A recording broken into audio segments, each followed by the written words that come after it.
అండి, అందరికీ నమస్కారం. Welcome to cooking tasty recipe channel.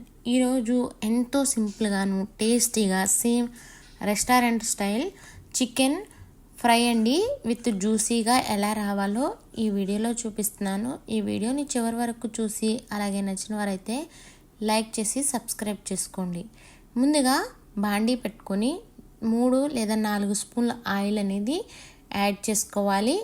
అందులోకి 2 ఇలాచీలు, అలాగే 2 ఇంచుల దాచిన చెక్క, అలాగే 4-5 లవంగాలు, 1 స్పూను సోంపు కూడా యాడ్ చేసుకోవాలి. ఇవనేవి పచ్చివాసన పోయేంత వరకు లో ఫ్లేమ్లో పెట్టుకొని ఫ్రై చేసుకోవాలి. అలాగే సన్నగా కట్ చేసి పెట్టుకున్న పచ్చిమిర్చి అనేవి ఒక 6-7 వరకు యాడ్ చేసుకోవాలండి. నేను తీసుకున్నది ఈ చిన్న పచ్చిమిర్చి, ఇవి పెద్దగా మంట ఉండవు కాబట్టి ఒక 10 వరకు తీసుకున్నాను అనమాట.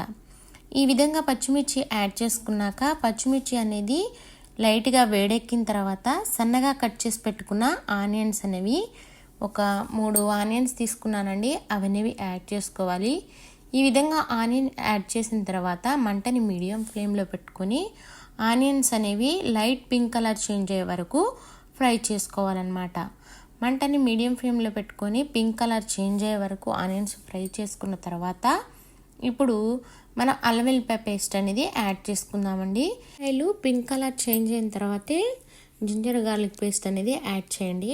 ఈ విధంగా ఒక పెద్ద స్పూన్తో 2 స్పూన్ల వరకు అల్లం వెల్లిపాయ పేస్ట్ అనేది యాడ్ చేసి పచ్చి వాసన పోయేంత వరకు మంటని లో ఫ్లేమ్లో పెట్టుకొని ఫ్రై చేసుకోవాలన్నమాట. ఈ జింజర్ గార్లిక్ పేస్ట్ని తయారు చేసేటప్పుడు నేను కాస్త పుదీనాని అలాగే కొంచెం కొత్తిమీరని యాడ్ చేసి ఈ పేస్ట్ అనేది తయారు చేసుకున్నానండి. ఇలా తయారు చేయడం వల్ల ఎంతో ఫ్లేవర్గా ఉంటుందన్నమాట అల్లం వెల్లిపాయ పేస్ట్ అనేది. ఇప్పుడు ఫ్రై అయిపోయింది. మనం ముందుగా ఇప్పుడు 1/2 స్పూను పసుపు, అలాగే 1/2 స్పూను జీలకర్ర పొడి కూడా యాడ్ చేసుకుందాము. జీలకర్ర పొడి యాడ్ చేయడం వల్ల చాలా ఫ్లేవర్గాను అలాగే టేస్టీగా కూడా ఉంటుంది. వేయించిన జీలకర్ర పొడి అనేది ఒక 1/2 స్పూన్ యాడ్ చేసి ఇది అనేది ఆనియన్స్లో బాగా కలిసేలాగా కలుపుకోవాలన్నమాట. ఇలా కలుపుకున్న తర్వాత మంటని మీడియం ఫ్లేమ్లో పెట్టుకొని నేను 1 కేజీన్నర చికెన్ వరకు చేసి చూపిస్తున్నానండి. మీరు తీసుకున్న క్వాంటిటీని బట్టి అలాగే విధంగా ఆనియన్స్ అలాగే అల్లం వెల్లిపాయ పేస్ట్ అనేది పచ్చివాసన పోయే వరకు ఫ్రై చేసుకున్న తర్వాత ముందుగా శుభ్రంగా కడుక్కున్న చికెన్ని యాడ్ చేసుకుందాము. ఇలాంటి లెగ్ పీసులకి అయితే ఈ విధంగా ఘాట్లు పెట్టి యాడ్ చేయడం వల్ల త్వరగా చికెన్ అనేది ఉడుకుతుంది, అలాగే చికెన్ ఫ్లేవర్ అనేది బాగా పడుతుందన్నమాట. ఈ విధంగా కేజీన్నర చికెన్ అనేది యాడ్ చేసి మంటని మీడియం ఫ్లేమ్లో పెట్టి ఈ చికెన్ అనేది ఈ ఆనియన్ బలాను అలాగే అల్లం వెల్లుల్లి పేస్ట్లో బాగా కలిసేలాగా లో ఫ్లేమ్లో పెట్టుకొని కలుపుకోవాలన్నమాట. ఇలా కలిపేటప్పుడు మంటను మీడియం ఫ్లేమ్లో పెట్టుకొని అంతా కలిసిన తర్వాత ఒక మూత పెట్టి ఒక 10-15 నిమిషాల వరకు ఉడికించుకోవాలి. ఎటువంటి వాటర్ యాడ్ చేయవసరం లేదండి, ఎందుకంటే మనకి చికెన్లోంచి ఆల్మోస్ట్ వచ్చేస్తాయి కదా, ఆ చికెన్ వాటర్కే మనకి చికెన్ అనేది ఉడికిపోతుంది అనమాట. ఈ విధంగా మొత్తంగా కలుపుకొని మూత పెట్టి ఒక 15 నిమిషాల తర్వాత ఉడికించుకుందాము.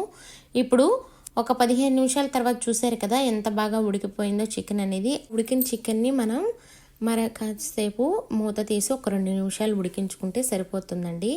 ఇలా ఉంటేనే సరిపోతుందన్నమాట క్వాంటిటీ అనేది, జ్యూసీనెస్. ఇప్పుడు మనం దీనికి రుచికి సరిపడా సాల్ట్ అలాగే రుచికి సరిపడా కారం అనేది యాడ్ చేసుకుందామండి. నేనైతే 1 స్పూనున్నర సాల్ట్ అలాగే 1 స్పూనున్నర కారం అనేది యాడ్ చేసుకుంటున్నాను. ఈ విధంగా యాడ్ చేసిన తర్వాత లోకి నేను ముందుగానే తయారు చేసి పెట్టుకున్న గరం మసాలా పౌడర్ అనేది 1 స్పూన్ వరకు యాడ్ చేస్తున్నానండి. ఈ గరం మసాలా పౌడర్ కోసం నేను ఆల్రెడీ చికెన్ ఫ్రై అనే ఒక వీడియో చేశాను, అందులో ఉంటుంది. నాటుకోడి చికెన్ కర్రీలో కూడా ఉంటుందన్నమాట. ఈ విధంగా 2 స్పూన్ల గరం మసాలా పొడి అనేది యాడ్ చేసుకొని అలాగే 2 స్పూన్ల వరకు ధనియాల పొడి కూడా యాడ్ చేసుకొని మొత్తంగా కలిసేలాగా కలుపుకోవాలి. ఇప్పుడు ఈ విధంగా కలిపిన తర్వాత మీరు మంటని మీడియం ఫ్లేమ్లో పెట్టుకుని మరొక 5 నిమిషాల వరకు ఉడికించుకుంటే సరిపోతుందండి. ఫైనల్గా కొత్తిమీర అనేది యాడ్ చేసి 1 నిమిషం మూత పెట్టి మగ్గిస్తే ఎంతో సింపుల్గాను టేస్టీగా జ్యూసీగా చికెన్ ఫ్రై అనేది ఈ విధంగా తయారు చేసుకోవచ్చు. మీకు మాత్రం ఈ వీడియో నచ్చినట్టయితే తప్పకుండా లైక్ చేసి సబ్స్క్రైబ్ చేసుకోండి. మీరు కూడా ట్రై చేసి ఎలా వచ్చిందో కామెంట్ రూపంలో తెలపండి. చూసారు కదా ఎంత బాగా ఫ్రై అయిపోయిందో చికెన్ అనేది. ఇన్ కేస్ మీకు ఇంత క్వాంటిటీలో జ్యూసీ అవసరం లేదంటే బాగా ఎగరబెట్టుకున్న తర్వాత సేమ్ ఇదే ప్రాసెస్ అంతా చేస్తే చికెన్ అనేది చాలా ఫ్లేవర్గాను అలాగే చాలా టేస్టీగా కూడా ఉంటుందండి. మీరు కూడా ట్రై చేసి ఎలా వచ్చిందో నాకు కామెంట్ రూపంలో తెలపండి. థ్యాంక్స్ ఫర్ వాచింగ్ అండి.